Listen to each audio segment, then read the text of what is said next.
from Studio 64, it's Guys, Games, and Beer! Well, it only took us like 2 weeks to get a victor from the last place, right? Yeah, man. Well, I think this is our new permanent digs. At the beginning of Since they locked the door and bolted it. which was probably a good idea. Hey, you notice they did put air holes and there's a little food slot. Yeah, so they did also put some nice shredded paper in the corner. Perfect. I'm set to go then. I am set to go. All right. So, before we get started, I sent Larry out on a task because it has been really very warm in Wisconsin, and I like to enjoy some root beer while I'm gaming or while we're talking about games. And Larry, and I quote, I'm going to say, and I quote, flowed off the rails on a broomstick, which is a term that I've never heard before. So instead of root beer for our beverage of choice this week, what did you bring, Larry? Okay, so I thought that we was have today. Flying Cauldron Butterscotch beer. Ooh. Non-alcoholic. Okay. Oh, is this supposed to be like a Harry Potter inspired, like... It is a replica of what they sell in... so not butter beer. It is basically butter beer, right? Is that the idea? Yes. All right. So we're going to pass that up, but then we need to So it's like a bring up the gourmet graphic and soda. get this started. Yep, butterscotch cream soda. Wow, that sounds actually delicious. It does. Yeah, actually okay, sound good. Larry, you've redeemed yourself. You did redeem yourself with this one. I'm a little less disappointed. And actually, now your message makes sense. Before, not so much. Well, Yeah. you get so you go and show up on root beer, and I just went to Woodman's, and hold on. Hold on. Yeah, we got Tell us We about gotta it. get there, we gotta get there. So, anyways, but the thing about it is, you end up looking, and you'll be surprised. Well, now, wait, before you start this, we really should go into our theme All right, for it. all right. Are we ready? And then you can go. We're ready. Ready? All right. Dun dun dun dun dun. Dun dun dun dun dun dun. Beer cards. Oh, yeah. Yeah, I didn't have a new graphic for that. You didn't. The old graphic still works. But, oh well. All right, So continue. So anyway, I'm looking at all. There are a lot of root beers out there. Really? Yeah. I was kind of surprised. You think of this sort of straightforward, normal ones around here. And of course, Spruckers hits the mind as if you're going to get something a little more unique or whatever. Otherwise, your standards A&W, Bart's, all right, Blad's or whatever. But it's when you get out there, I mean, there's all kinds of brands, that I was really surprised. One was called Dang, like Dang, that's good. Yeah, And there was, I like. several others. There's a Michigan company that makes like a creme brulee. Yeah. Oh, Well, so so I'm good. looking, and of course, it's caught my eye. I'm like Flying Cauldron. Butterscotch beer. I mean, And I thought, Are butterscotch. we allowed to drink it now? So, All right.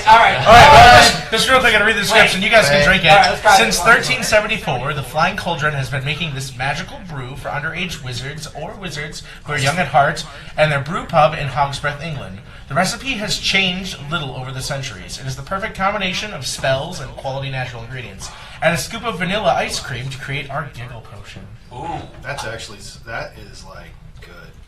Oh yeah, I'm gonna get diabetes. Yes, you are. But my gosh, I could see this with a scoop of ice cream. Yeah. This does remind me of that A creme float- brulee soda. A float with this would be amazing.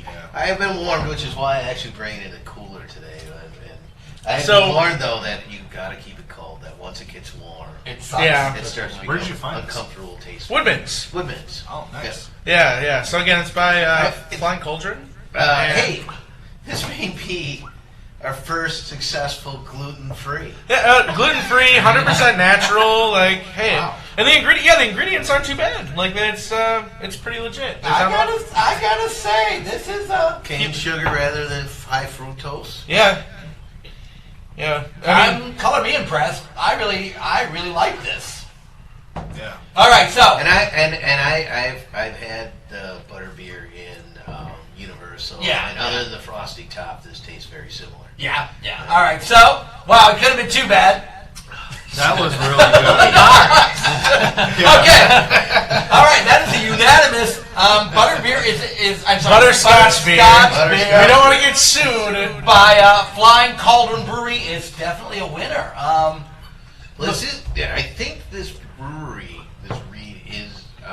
Reed's Inc., is out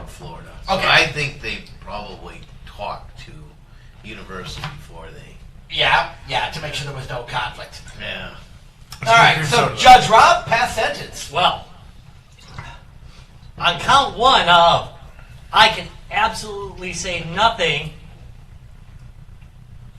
that would be above PG-13. I find you guilty. You I mean, naughty little it's quite culprit. possible. I was to going be with G. magical. I was going G for G on the ratings tonight, but PG-13, I suppose. I think this is magical. That's guilty of that. I think number two, yeah, it's in the use of dark magic. Yeah, I find you guilty. This is really good. Yeah. Color me It's impressed. so, it tastes like a, It's the butterscotch. yeah, Dum-dum. it tastes like a butterscotch. Oh, yes, it does. I'm checking out their website, and while this butterscotch beer is delicious, their website is horribly not updated. I mean, it still has a 2015 copyright on it. This so- is what happens when you get a bunch of IT people together. We start rating websites. Yes. It does happen. Yes. All No, right. your website is bad. Okay. I'm going to move a microphone, Rob, because it's right in the middle of my head. You know what? I think your head looks good like that. I did too. Be careful, that's the one. That's the one. That's the trick one. It's a danger, Mike. Can't really move It's it. gonna say, Yeah. No, leave it alone. Here's an idea. Move your head. No, yeah. It's fine where it's at. We'll leave that right where it's at. Okay. We'll so- adjust that when we permanently mount For it. our non-regular listeners, there's a couple people who I don't usually see on the show tonight. I don't know which one's the special guest. All right. Well, one of the two are my son. I think you can guess which one. How's he going? That Welcome back to the show. Thanks, Dad. Yeah. All right. So tonight we're here with, James O'Hagan. and you are with.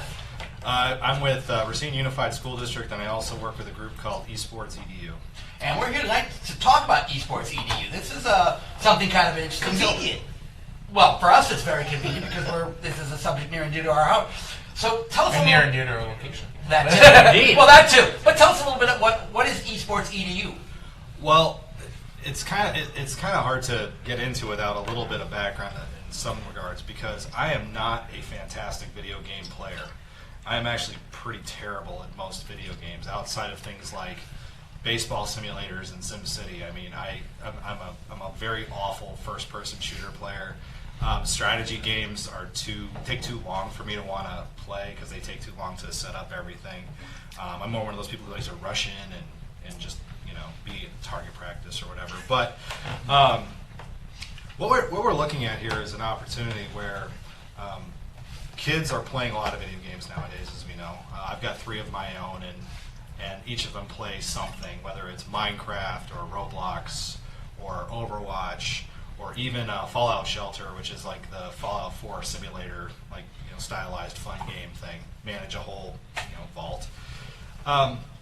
But I started working with kids playing video games when I started teaching elementary school, and it was great because not only were you pulling in kids who normally wouldn't kind of hang out together, I guess, face to face, but you also started finding kids would learn how to do networking, learn how to do computer maintenance, learn how to do how do I install a game, how do I set up my system so that it's prepared to play the game, and why would I want to have a high-end system, and what do I need to do it. So what we're looking at right now is an industry that's close to $1 trillion in the world, video games, and there's money being made right and left, and it's usually by kids, younger kids, 18, 17, 16, somewhere in that range, that like 16 to 24 range. And my worry is that we're getting into a situation where kids are getting exposed to predatory lifestyles of people who see that $1 trillion industry and really feel that this is something that they can benefit from and profit from, and so they're going to use these kids to try to make those profits. And schools haven't really gotten involved with this because traditionally, my background is in education. I was a 5th grade school teacher for many years, and it's something that schools don't have want to really have a say in it. Again, as a teacher, we look at things and go, oh, that's gaming, that's just a waste of time, you should be studying. When really what I saw from my own background as being a kid of the 80s, playing video games at a young age, growing up and seeing other kids playing, I see like this really cool bond that kids get when they start playing games together. Whether it is actually face-to-face, you see kids on baseball teams, you see kids who do out at recess, they'll do double dutch, or they'll play, they'll just toss a football back and forth. It's really cool to see kids interact like that. And you can see those things too in video game play as well. So Esports EDU, what we're really trying to do is help school districts understand why it is they would want to bring in and help promote these esports in a really organized way, in a really well organized way, to help bring kids into the school environment who might normally be kind of left to the margins. We're looking at things as varsity sports, and right now, if I were, and I might say something a little controversial, I played football in high school. I play rugby right now, and rugby is not a sport for the lighthearted. But if if I were starting a school district today, if I was starting a high school from scratch, I would definitely push hard to not have football be a sport condoned by my school. I see there's too many things that as far as the concussion protocols and things like that really make me feel like, we're trying to train kids' minds and try to get their minds right, and they're developing, and yet we tell them to put on a helmet and then go out there and run into the other guy as hard as you can and knock him to the ground. And if your bell gets rung, just come over to the sidelines, we'll sit you down for a few minutes and we hope you'll be okay. Purdue University did studies where it was those kids who weren't getting hit hard enough to get a concussion, who are still showing, months after the football season was over, was still showing brain injuries, like these really subtle little brain injuries. So I look at esports and I go, well, here's a chance to bring in kids who wouldn't normally necessarily be considered athletes. Here's an opportunity to bring in kids who we can do a co-ed situation, so guys and girls, it doesn't have to be that. The cost of entry, even though you look at a computer and go, wow, you spent $1,000 on a computer. Well, football helmet is about $250. Shoulder pads are going to be about $125. And you got to have about 50 kids to do that. So you're looking at probably about $700, $800 worth of equipment just per player to outfit a football team. And that includes varsity and the junior varsity team. So you're looking at about 100 kids, at about $800 a crack. Versus $1,000, and you could probably get away with doing this with 10 to 15 laptops. So it's a low cost of entry. Plus, school districts have already for years been investing into these computer networks. Most school districts, though you get out into some of the countrysides, I don't want to say internet access is ubiquitous, but you get out to some of these school districts and they've spent all this money on IT infrastructure, and then it's just used for educational purposes. Hopefully.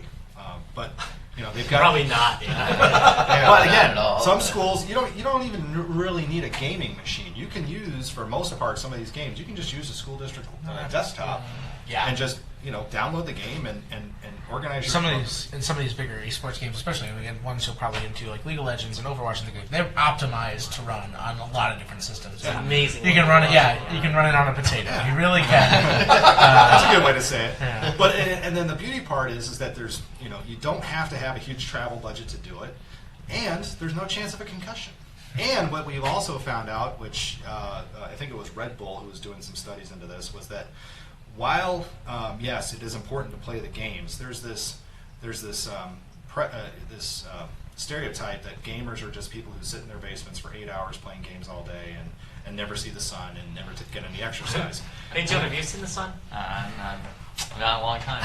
But really what we're starting to find is that some of these kids actually benefit from become better players because of physiological activity. So like doing some actual conditioning work, some actual weight training, some actual, ride a bike, go run, those kind of things actually help train the mind to be prepared to play these games a lot better. You get a clearer head, and usually you're not playing 8 hours a day, you're maybe doing 2 or 3 hours a day. And football, swimming, basketball, they're putting in 2 to 3 hours a day as well too. But we're talking about, again, bringing in a group of students who normally are not going to be students who are involved in quote-unquote varsity sports. Okay, so now you're starting to include a group of students who are normally marginalized, making them part of the school culture, which means then that schools, because these kids become part of school culture, they're also becoming more entrenched and ingrained into the school culture, which means they become more part of things.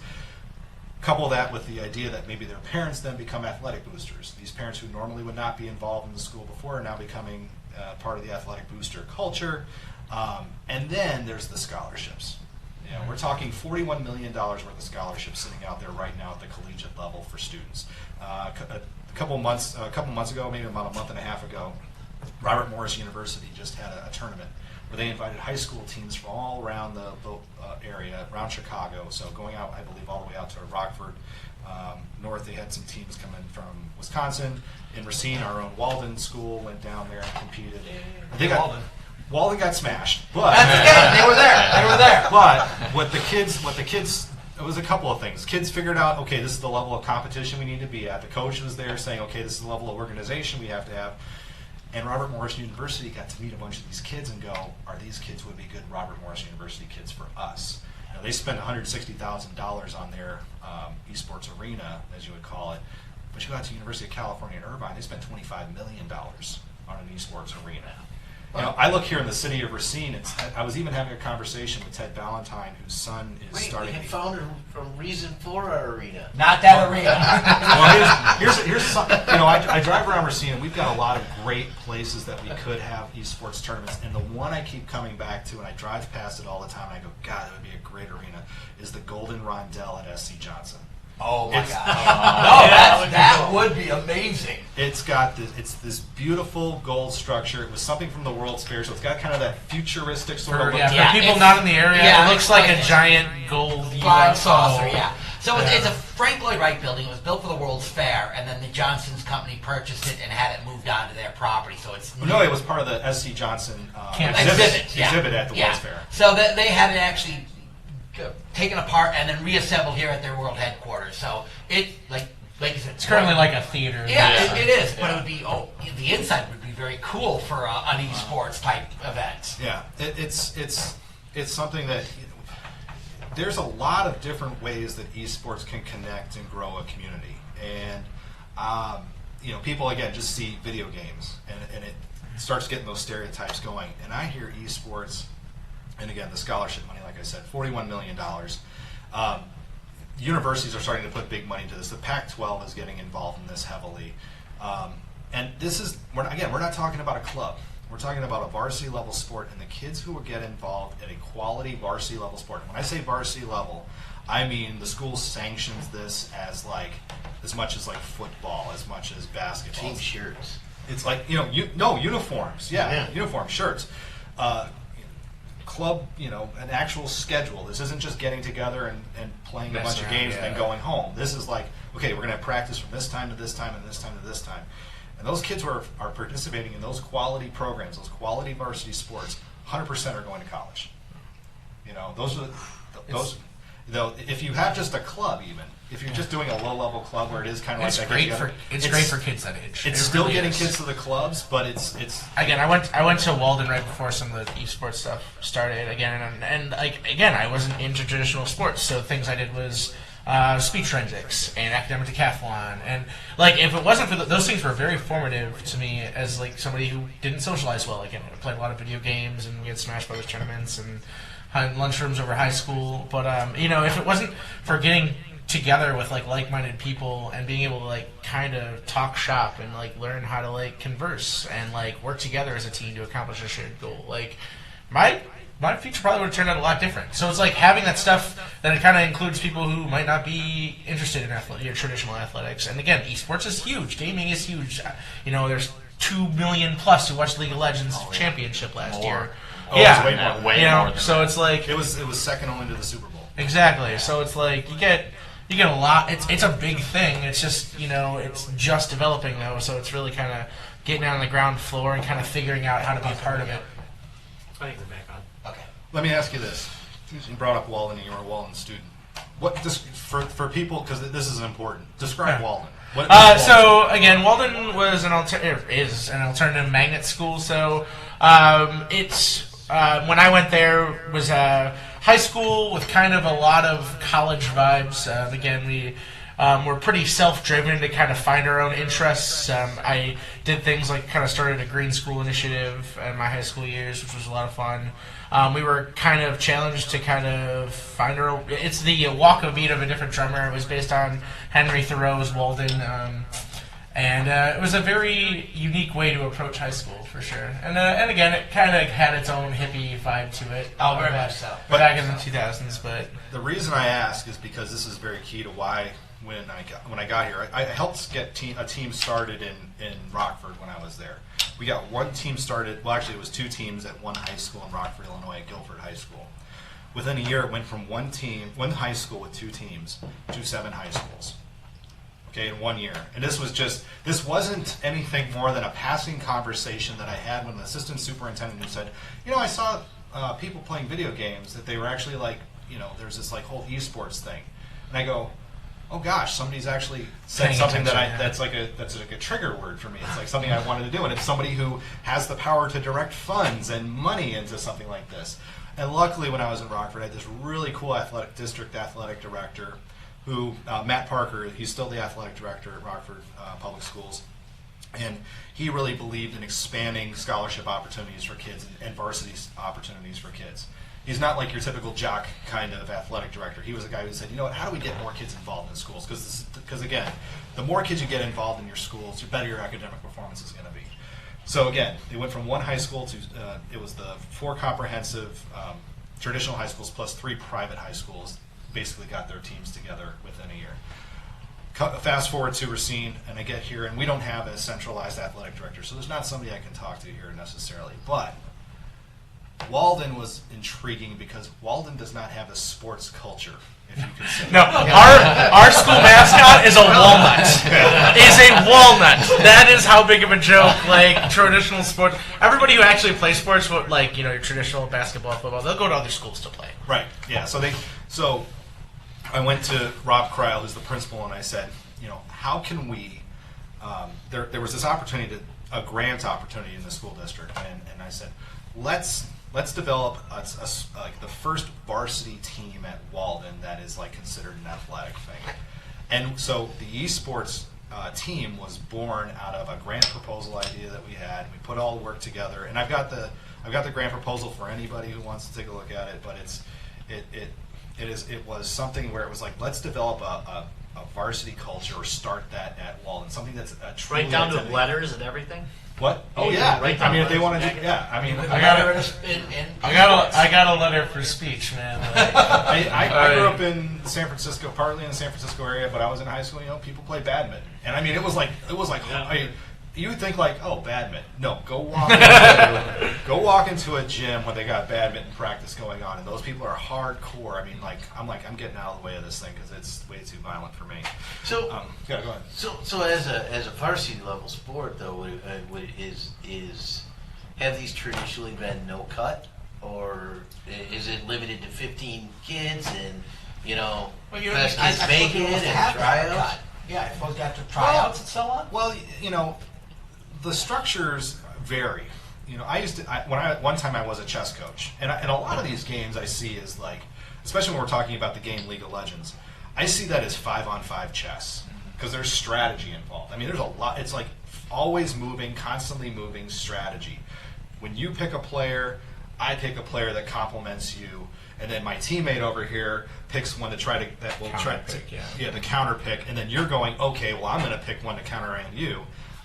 So there's the strategy before the match has even started. Like I said, it's fluid and ongoing. And when I think about how you would pick your team to start, think of it as like how you do chess rankings. So might say, oh, this is definitely our best player on the team, and this is our second best, and maybe take your top 5. Or sometimes it's even just a mix of people. Like think of hockey. Hockey you don't. For those of you who don't know, you don't normally put Patrick Kane and Jonathan Taves on the same line in hockey. Those are Chicago Blackhawks players. For those of you who don't know, Probably their best 2 players. They're their best 2 players, but they actually usually split them up. They don't put them on the same line. And a lot of that isn't just chemistry, but there's a lot of other things involved. But it's really this is the part where esports EDU kind of comes in, because we're really trying to, again, this isn't just like how do you form this. But a lot of adults like me, I'm the worst esports gamer in the world. I'm terrible at every game. But if somebody came to me and said, would you be willing to coach this? Absolutely. Now, how do I coach it? question for you. So esports EDU, is that an extension of Racine Unified? No, that's not an It's a extension. complete separate entity. It's a complete separate entity that I'm working with several gentlemen to try to codify and help get school districts started on the esports realm. So we got James Kozacek, he's at University of Central Florida right now. Jesse Wang is at University of California at Irvine. There's myself. I'm kind of like the old, school district contact guy. Evan Frawley, I think he just graduated from the University of Washington. And then I'm drawing a blank, but we actually have involvement of somebody from Twitch as well too. Twitch is the Amazon's video subsidiary. Which, by the way, you want to know how big esports is going to be? Amazon. I know they spent $13 billion on Whole Foods, but they spent $970 million to buy Twitch, which is just people watching other people play video games. I mean, You're not watching us. My son will sit there for hours and watch other people play video games. That used to be me too. Well, and again, like the community it builds, and like, yeah, you've seen your children go out and play games online, and but it's a different experience when you're playing with people you know. You're building that bond. You're building a team. It just totally changes the dynamic, and again, it really helps you kind of grow as a person. You learn to communicate. You learn to kind of expand your thinking skill set. You get the extra tools in that toolkit.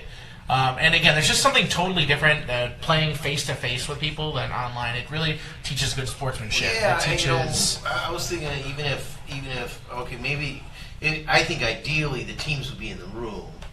I mean, some things will be online, but some things could be online. But either way, I think at least the team should be in a room, kind of like we do LAN. That's why I parties. saw You can. However, let me tell you this: I work my job at Racine Unified. And this is my dream. Nothing is set up yet. Nothing is done. But my dream is I'm the director of digital and virtual learning. Okay, and I want to be able to attract students to come to my program. And in some cases, you've got kids who just can't either leave the house. They might have a social anxiety or another issue or whatever it is. This becomes a way to start to connect kids together. And yes, the ideal situation would be to have the 5 people all in the same, like how we're all sitting around the table right now interacting. But as you've, setting up this, we talked about, have you ever Skyped? Oh yeah, we've Skyped people in before. It's not the perfect solution, but it is a solution that gets people, involved in part of the conversation. So. All right. Well, so Joe is kind of your demographic for what you're talking about with this. So how would somebody like him get involved in this? Well, Union Grove, I don't think has an esports team. Union Grove is a school district. It's just kind west of of us. But that's okay. It's that doesn't mean that Jonah can't. First, if I was a student at a school and I wanted to start something like this, I would. There's always that one teacher. There's always you just got you just kind of ask around, and you'll find that one who was like, yeah, I played a lot of video games even as a kid. Just find somebody who's got that interest and that passion, and say, look, even if you can't start with a varsity level team, start with a club, and get your group of people together. And you have to have a faculty sponsor, and That's what they had at my school, but not a lot of people went to the club, and then the teacher ended up switching schools. I don't know where he went, but so then it just died. I know it wasn't a big thing in the first place. A lot of people do play video games at my school, but it's still no one really wanted to go to the club. It just wasn't. I don't know. It changes it a little bit to have. I mean, I can go home and play online and stuff like that. But I think it changes it differently if there's a schedule and a team shirt and versus a club. I think that changes it a little bit. Even because I knew some people that went to it a few times, and it was I guess it's just badly managed because they just kind of split up into their own friend groups. But and that's what eSports EDU we're really trying to. Like I said, we want to help school districts develop good, solid structures so they get those good clubs. Because again, $41 million and only growing of college scholarships for kids. Let me tell you really quickly. We published the story in the Racine Journal Times about, I didn't, but they did, published a story about the team that we started at Walden High School. And within, I think it was the next day, and I have the email still, and I'll have to check the date stamp, because I want to make sure I get this straight, but got an email from the University of Jamestown in North Dakota, just out of the blue. No contact or anything like that, but literally saying, hey, we saw you have an esports team at this high school. Would your kids be interested in exploring scholarship opportunities with us? First of all, I thought it was like University of Jamestown in like Virginia. And so I thought like, oh, Jamestown, yeah. I'm like, oh, Jamestown, Virginia, cool. And then I looked it up and I went, why is this all the way out here in North Dakota? But what colleges are finding out, especially when you consider these mid-tier, I won't call it mid-tier, okay? You're not talking like your Big Tens or your Pac-12s or anything like that, but they're starting to figure it out. But really these mid-level colleges who for years have had trouble attracting students who are deep and who are on track to want to be engineers and mathematicians and physicists and computer designers and all those things, and other things as well too. It's not just the sciences that these kids are attracted to, but they're finding that these are kids who develop a lot of the same skill sets of those top level kids that they want, and they look at it and go, you know what, these are kids we would never be able to attract before, and they're finding ways to compete against the big level schools. Again, because the big level school are going like, well, this kid's just doing esports. It's we've got 1,000 engineering students, whereas now the mid-tier schools are saying, oh, we've only got like 10 engineering students, but we want to get a better quality. We want to grow our program. And this kid plays. We'll give you $5,000 if you come here and play esports for us. And it's like, oh, I get money and I get to go to college. Oh, Yeah. okay. Yeah, that's actually, again, from a standpoint of no, I work for Marquette, so what not something I think I can see them doing, because again, they've got their traditional sports that they invest in. But again, like you said, for a mid-sized school, what a great way to get good applicants and good students in. Well, look at, the big player right now has been a big player for a long time and really started the trend of the scholarship is Robert Morris University in Chicago, which when I lived down that way, Robert Morris University was like the college that you found on one of those buildings outside of a mall. and it was Robert Morris College for a long time, and I believe now it's Robert Morris University. So they've really said, you know what, we're really going to try to expand and be a bigger college. Plus, and I've written a number of, I don't want Siri to go on. I've written a number of blog posts about this, but the International Society of Technology Education, which is the governing body which puts out a lot about education technology, has their ISTE standards for students. These are the digital tools that we want our students, or digital things or ideas, the powers that we want our students to know and understand. And I've gone through there's 7 of them. And as I went through them all, I wrote these blog posts that said like, oh, I see how esports connects to the empowered learner. Somebody who takes an active role in choosing, achieving, and demonstrating competency in their learning goals. The digital citizen. Digital citizenship's a big part. Our kids struggle with digital citizenship. Kids, they really do. It's full of Knowledge constructor. Critically curates. What is digital citizenship? Okay, so digital citizenship is like, I'll read the definition here: rights, responsibilities, and opportunities of living, learning, and working in an interconnected digital world. Basically, being ethical online, being a good citizen of the world in a digital sense, not just going onto the Journal Times and hiding your name and just putting silly comments to people, or Racine I and just posting really rude comments to people with and hiding yourself. I mean, we have a serious problem with that. People have this thing where they sit behind a computer screen and they can just troll people from all over the place. This is Right. this is about living in a digital world in a safe and legal and ethical manner. So. A knowledge constructor. So taking tools and artifacts. Again, you're going to look at gameplay and you're going to go, okay, how do we get better? Like football players and basketball teams will look at things and go, how do we make ourselves a better football team? How do we make ourselves a better baseball team or basketball team? They construct knowledge. They look at and analyze what they're doing. The great thing about games like League of Legends is everything's recorded. Yep. You can look at every statistic and analyze every little thing and find those inefficiencies and find those weaknesses. I think we find it interesting. To go along with that is, when you were talking about adding physical activity, it's not like you have to be like an all-star athlete, but adding a little cardio work, can help you play it quite a bit better. Yeah. Keep the blood flow. Stimulate, maybe a little drywall inside. Wax on, wax off. We're carrying my stuff around. That's what makes you such a good gamer, is the fact that I'm constantly forcing As we've learned from the movies, that's only for teaching karate. That's Even the innovative designer. So being able to solve problems and create. You ever take kids and take something that they really love and watch them try to solve a problem? Like, I'm not talking about a school problem. I'm not talking about a math problem. But it's like saying, hey, you know what, you guys, you got your butts kicked last week. Figure out why you did. And they will sit down and go, oh, now we see what we did. We'll go doing some research now. My dad made me fix all my computers when I broke them if I want to play more games. Yeah. So, set me on a path. I got a job. My dad, when we got a computer at the house, you'll love this. My dad, in 1988, we got an IBM 8088 with dual floppy drives, no hard drive, but dual floppy drives. And the first thing my dad did was hand me the DOS manual and said, read it. Now, the DOS manual, for those of you who don't know, is about 800 pages. And so I went through and I, diligently paged through everything, so I know all the DOS commands now, and that I only used, copy, cprompt, run, batch.exe. But yeah, so the innovative designer, we got to find solutions. How do you take your computer system and make it so it's not laggy? What's going to be your best mouse that you want to use? What do we have to do for the network to make the network work better? The computational thinker, employing strategies and understanding and problem solving. Creative communicator, how do you clearly express yourself?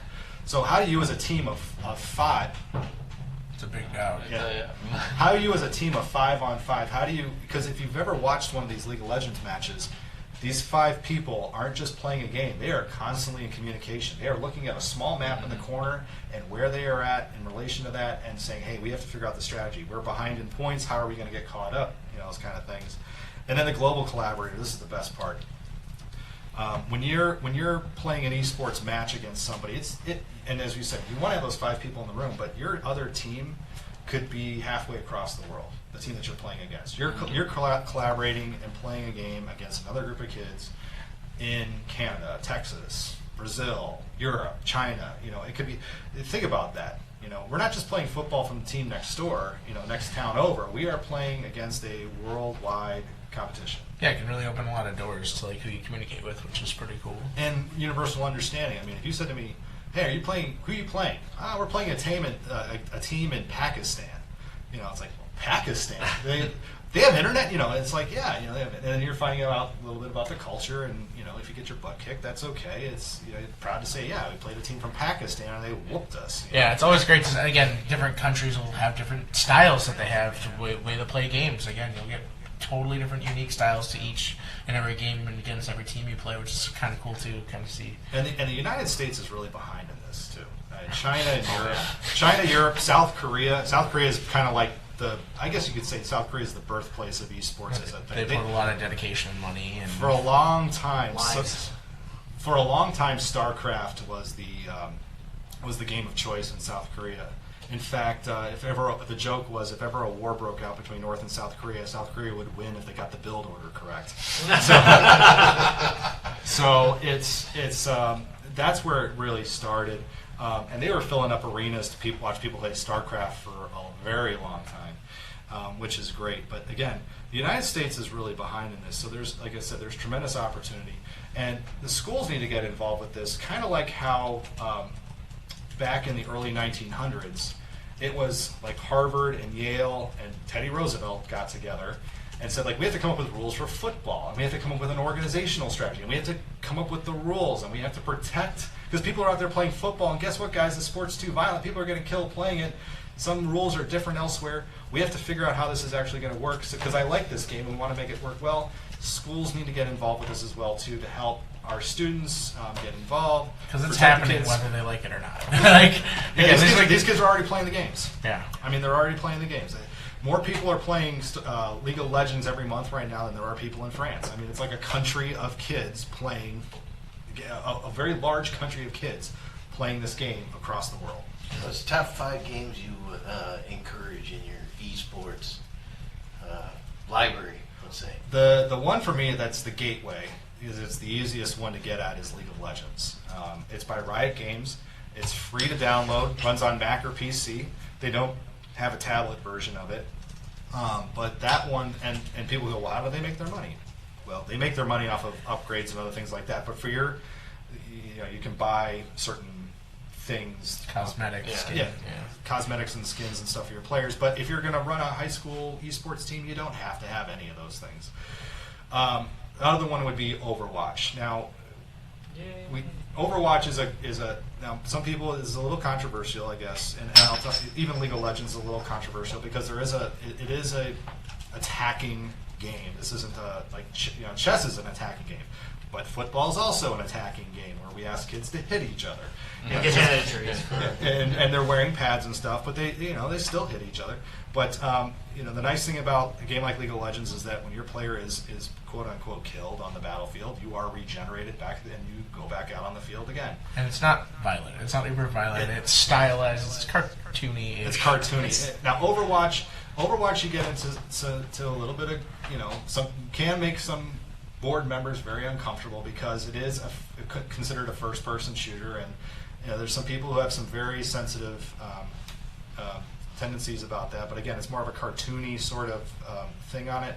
But again, that's a conversation that needs to be had very seriously at the district level because again, there are some would I want Overwatch being played at the same school district that Columbine took place? Well, seriously, I bet you that would be a very interesting conversation for some people to have because I'm sure there's some teacher who would go like, you know what, I remember that day and no, I don't want that to happen. But seriously, that's like a serious conversation that they have to have. It's a better choice than Modern Warfare. I think. Oh gosh. I think this breed of games that's been coming out is a little bit more. It's a little bit more friendly to interaction. It's a little bit more friendly to teamwork than some of the first generation. You start things with you start with things like Quake, which is that was the first arena game I started playing, and that is a very non-friendly game. In other words, it's not team building. Mm-hmm. You do have teams, but you almost always have hot shots running it. And Modern Warfare does the same thing. It's a very independent game. It's a very it's not a friendly game. I mean, it can be funny at times, if you get the right people, but it does not emphasize real teamwork. Something like Overwatch, you work as a team. Well, I was going to say, I mean, I commonly am a healer. That's all I do is just go around love you healing. healers, man. Just run around supporting and healing people. That's and you should have one on the board. And you can, but I do think it forms a better relationship and a better understanding of society, honestly, than something like Modern Warfare does, where you almost always get some jerk who's using a mouse on your Xbox or whatever. I can't. I have to use a mouse and keyboard. I'm a PC gamer, first and foremost. Yeah. I fight the controller, but I like to play split screen with my wife. And it is now the only game that I can play on a couch with the wife anymore. I mean, that's it. If I want to play a first-person shooter with her anyway, and we do like doing that. I'd love to play Overwatch with her. I mean, that'd be the best, but you can't.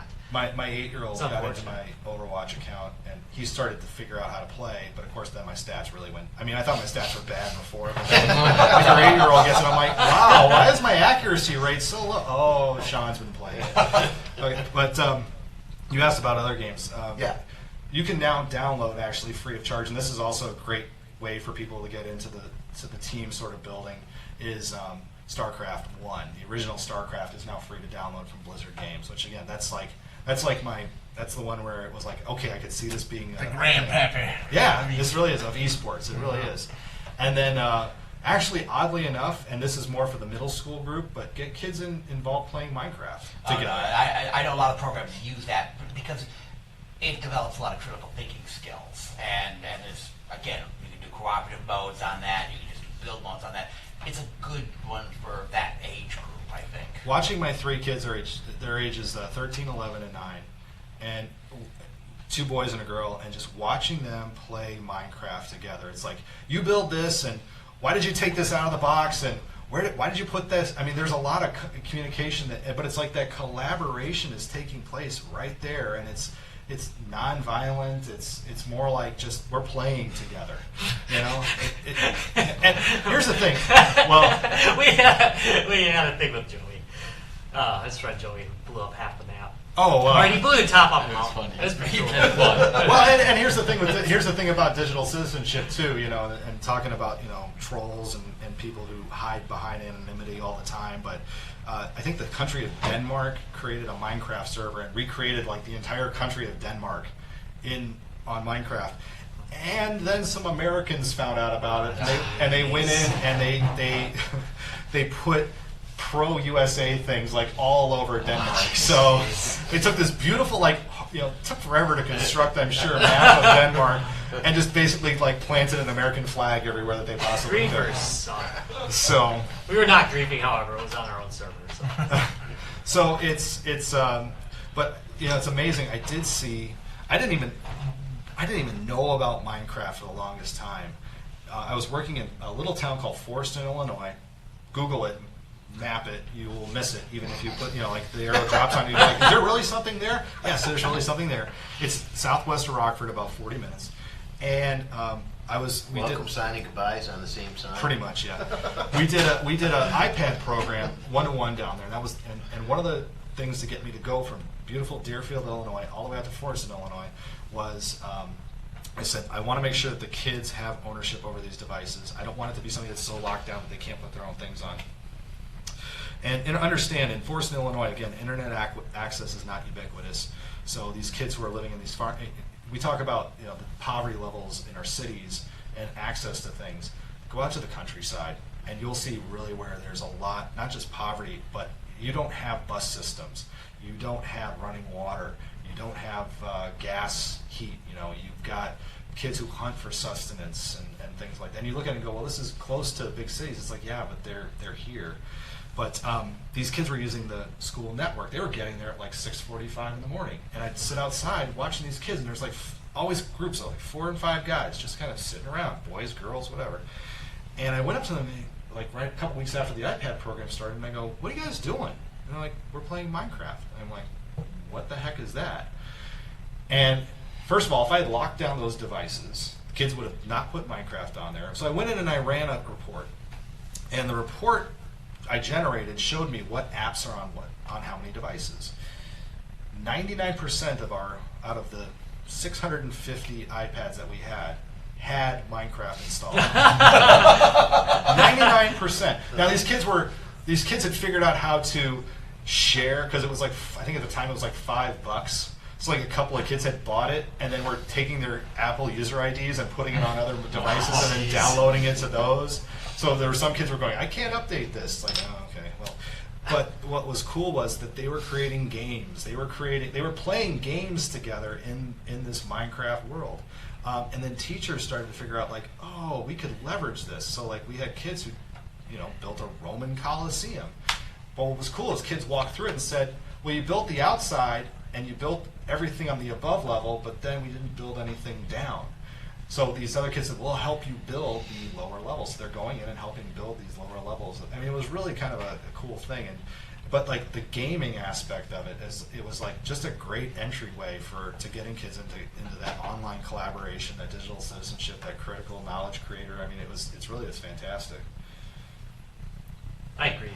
Again, we used to play it. Oh yeah. Yeah, you were We big used to into play it a lot. Minecraft. I feel like it's one of those games where almost like 90% of people have at least tried it. Yeah. And nevertheless heard of it. So. Well, I never played it on the PC or anything. I actually got to do it with the VR systems, and it plays very well in VR. Really? I've never Makes seen you really, that. really Oh, sick. it's really good in VR. It's Is scary. it Sony or? It's available for all VR systems, but I'm using it on the Gear Oculus and VR. Okay. Yeah, one of the Oculus Samsung systems. Oh, So very cool. It's amazing It's terrifying. Okay, it's terrifying. When you're You don't think about when you're looking yeah. down, you're looking down. Yeah, mountains are really high. Yeah, mountains are really high. So yeah, High. but it plays extremely well. All right, gentlemen, is there any other questions? Anything else you want to know about? So, what's kind of your immediate future game plan for this esports EDU? I'm plugging away. We're still developing our funding. We are going nonprofit, so we're in the stages of setting up our nonprofit. So we have that. And the next few steps is going to be where are we going to, how do we start to get those inroads into school districts? Right now, again, because I work for Unified, I do have kind of a nice little inroad there, but at the same time, we got to look at things critically. Like there are kids who do push on certain games, mature level games, And we have to, as a school district, kind of look back and go, you know what, that's really not appropriate for our realm of things. We try to keep things as PG-13 as we possibly can with some of these games. Understanding that kids want to, push the boundaries of what games they want, but But with the league play, then, so I assume that there's going to have to be a governing body that's going to decide what's appropriate for league gaming. I mean, well, right now the way that there's a couple of ways that some people have been doing their league play. It's a lot of it is League of Legends because that is the largest one in the room. Overwatch is up there as well too. Counter-Strike is one, but again, Counter-Strike gets a lot of pushback from. Yeah, I could almost see that there's no way that that's going to get into the school system. Not at the high school level. No, college level, that's totally different. Considering it's yeah, counter-terrorist, taking down a terrorist team that plans to well, that's just Jonah doing it, yes. But right now, it really is a loose confederation. I mean, we're like in the Articles of Confederation phase of esports at the high school level. So when I say article, okay, go read a history book. Articles of Confederation were what the United States had before the Constitution, and it was like basically states kind of like barely clinging together as a country. And like I said, we're still at that stage right now. We're in the Wild West stage of things. So there are current senators that are wanting to go back to the Articles of I held back from saying that. So it sounds like you were writing some blog posts and things like that. Is there more information about your organization that if like either parents or teachers might be interested about? Because again, I'm sure that like in Jonah's situation, I'm sure there's kids have gone up to teachers and said, "Hey, this is something we're really interested in starting," and people might not necessarily know how to kind of get that stuff kicking off. Is there any good resources you can think of, or do you guys have anything written that? Well, right now, like I said, we're still in the formative phases of our nonprofit, so that's one of the things. We've been going to, a lot of my colleagues have been going to some of the fundraising. Colleges have these like really cool kind of fundraising tournaments, I guess you could say, where you pitch your idea and then they give you money and you go do your thing. We always seem to be finishing second, which is fine. But right now, if anybody needed additional information, they can always contact me directly. I am one of those people where it's like I've got a really good idea. I'm more willing to share it than to hoard it. But there have been varsity teams out in schools all over the United States, all over the world. This is not something that is new. It's just now it's starting to get a lot of attention. I mean, one of the frustrating things, I guess I could say, is that we keep hearing how big esports is and how important it is, but then people still kind of like go, well, I don't know what it is, but I know it's important. The NBA teams who now have their own esports team, they go, oh, we really want to be in this, but we don't really know why. I do have to say one of the biggest drawbacks of esports is, I mean, again, it's very hard for even people who kind of know the sport to watch. It's a very hard spectator sport. League of Legends, I mean, there's a lot of stuff going on. When you see these 5 versus 5 team fights and kind of picking it apart in real time, even the best commentators, I mean, and yeah, if you're a player who knows all the fundamentals and knows how to play it, you can kind of pick that apart. But for, unlike, like football or basketball, where somebody who's just kind of mildly into the game can kind of still see, they generally know what's going on. In esports, really kind of, it's almost a zero sum. That's a really good point, and I wonder if there would be like a developer that would develop a game that's interesting to watch. I think it's going to develop over time. And Overwatch is a lot better than League of Legends. I think Overwatch is better too. Yeah, League of Legends is the biggest one right now, but it's one of the most dense ones. It looks simple, but deep down it's really Overwatch is definitely Overwatch. Even Counter-Strike is easier to follow. Same with Call of Duty and Halo even.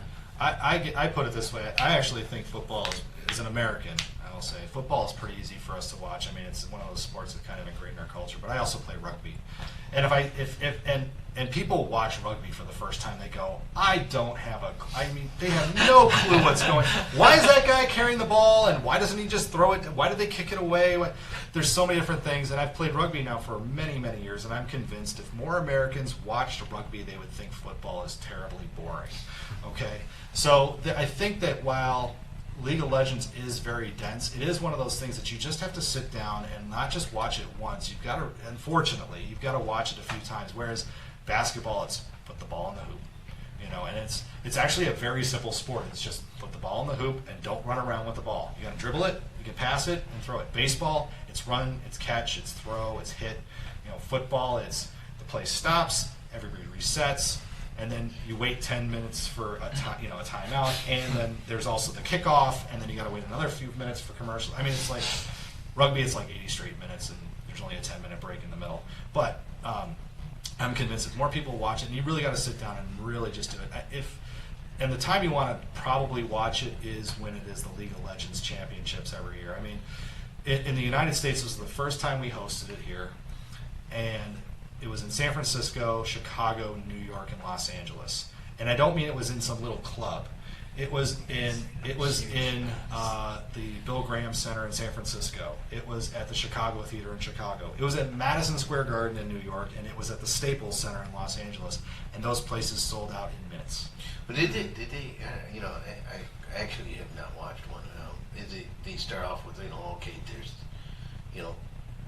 I'm going to just throw a number out. 2,000 teams, and then they'll play, head to head. They'll have like a season beforehand. So usually, again, there'll be qualifying events and things like that, and teams will have certain records. Yeah, like tier 1, tier 2 teams. And you'll get invited depending on your performance. Yeah. But it's millions of dollars. I mean, Yeah. we're talking millions of dollars in prize money now. So we didn't get to mention it before. So again, if people have questions about esports or kind of about the developing scene, how will they contact you? They can contact. They can go James O'Hagan. I guess if school district wise, you could contact me at james.o'hagan, spelled OHAGAN at rusd.org. So that's for Racine Unified School District. So rusd.org. I assume you guys don't have a website yet for. We do have a website, but it's on lockdown right now. Okay. Yeah. So. esportsedu.org, but again, it's on lockdown. All right. Well, when it opens back up, we'll make sure to put a link in the show notes to that so people can find you that way. Happy as well. to come back and talk more about it too. Oh. So. That sounds good too. We do the official launch, and we can get some of the other guys on here as That well. would be absolutely brilliant. All right, Rob, why don't you go ahead and take us out? Well, you've made it through another episode of Guys, Games, and Beer. You can check us out if you liked this show at www.guysgamesandbeer.net. On Facebook, there's Free Game Fridays. That's right, every week we give away a free game, unless I forget. But I didn't forget last week. You didn't. I did I not. did that. I did. That's the www.facebook.com/guysgamesandbeer. And if you want to talk to the old man, it's Twitter. Guys, Games, and Beer. And Tom is ably commanding the Twitter. Yeah, but I forgot to give away a game last week. Ableish. Ableish. I forgot to give away a game last But he'll week. often give away like 3 or 4 because he forgets that he did give one away. Right, so it's pretty fair. The senility kicks in, I start giving away games. Wait, did I do that? Yeah, exactly. No, I'm going to do it again. Thank you very much for watching, and we'll see you next week. Same bat time, same bat We have a special guest next week? Yes, next week we do have the folks who made Monolith, which is, this is going to be good, by the way. Because we get to discuss roguelike again. One of our favorite genres. See, again, I can't say what I'm going to say. I know. But we'll definitely be saying that next week. Thank you. About what I think about the term roguelike. All right. We'll have a rant, for sure. You will see a famous Rob rant about the term roguelike. All right. Thanks, guys. We'll see them next week. Thanks for watching. Bye. Bye.